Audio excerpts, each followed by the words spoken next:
Problem: what will be the cost of gardening 1 meter broad boundary around a rectangular plot having perimeter of 340 meters at the rate of rupees 10 per square meter? இப்போ rectangular ஃப்ளாட்டோட perimeter வந்து 340 metres கொடுத்துருக்கு. இப்போ cost of gardening வந்து per மீட்டருக்கு ₹10 கொடுத்துருக்கு.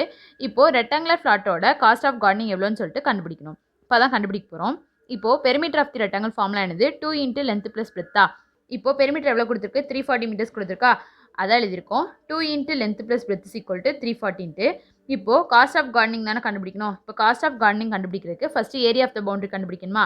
இப்போ area of the boundary கண்டுபிடிக்க ஃபார்முலா என்னதுன்னா length plus 2 into breadth plus 2 minus length into பிரெத்தா, அதான் எழுதியிருக்கோம். Area of the boundary is equal to length plus 2 into breadth plus 2 minus l into. இப்போ அதை உள்ள கொடுத்து இன்ட்டு பண்ண போகிறோம்.